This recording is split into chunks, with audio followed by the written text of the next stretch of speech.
Hi, I'm Dr. Chuck Vega. Today I'd like to review healthcare disparities in COVID-19. One of my favorite quotes regarding COVID-19 and health disparities is that COVID-19 has been a funhouse mirror when it comes to these disparities. So it takes disparities that folks like me and many of you, many of our colleagues who are watching, working on the front lines in poor communities, have known for many years, health disparities that affect diabetes, heart failure, cancer. But it's made them bigger. It's really embellished them because it's those same chronic illnesses and social determinants of health, which unfortunately promote higher rates of COVID-19 infection in the first place among poor people and people of color, and worse outcomes for those individuals as well. And so there is this legacy, unfortunately, of mistrust of health systems, sometimes for very good reasons, among racial and ethnic minorities in the United States. So they're less likely to have a usual source of care, less vaccination, less access to care early when they get sick. So unfortunately, we're treating them late, and that's usually in the emergency department. And unfortunately, many of those individuals need to be hospitalized and at higher risk for complications and mortality. Health insurance has not been as big an issue. So that's one really interesting thing with COVID-19 is that we do have access to highly developed and really novel therapeutics and vaccines that are completely novel as well, but we can get them for free. So that's been a game changer working in a low-income community that I work in, yet we still see barriers to access because you still have to get a ride to the healthcare provider. You still need to know how to, what to ask for and be on time so you can get that monoclonal antibody infusion, et cetera. And those can be real challenges, particularly if you live in an area where you don't have good access to care.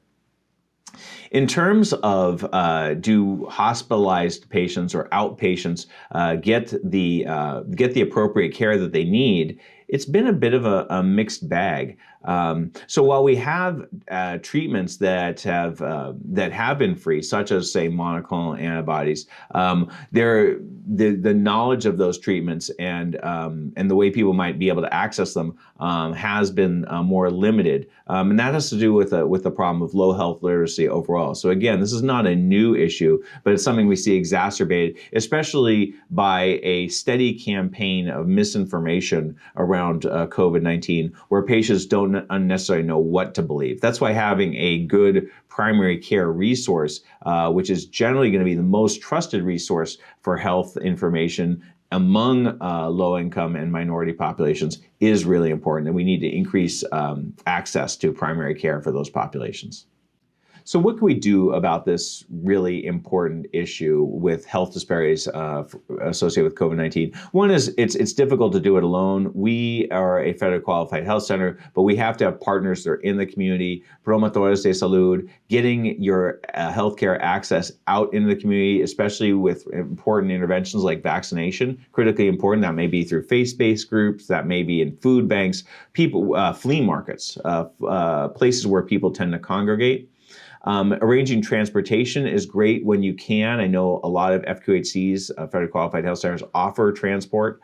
And then, of course, being language and culturally sensitive in care is also very, very important as well. What if you're a clinic that doesn't have a lot of resources? And I've certainly worked in some of those clinics as well, focused on low income and perhaps and more common in rural areas. What can you do? Well, one is always follow evidence-based care.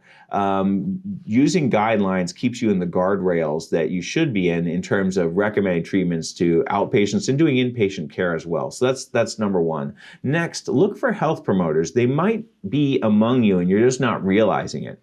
If you have someone who is even a patient in your practice with a certain illness or has done really well with COVID-19 treatments, is very engaged, maybe they'd be willing to come in and be an educator in your practice. Maybe there's somebody, a young person who's interested in a career in healthcare. That could be a potential volunteer and becomes your COVID-19 education expert to inform, particularly if they share a cultural and a linguistic background with your patients. And finally, think about using telehealth. Telehealth really does work. It's expanded a lot during COVID-19, and e-consults as well. Electronic consults for more difficult cases can make a difference as well. Please subscribe to Exchange CME's YouTube channel and check back frequently for more information about COVID-19.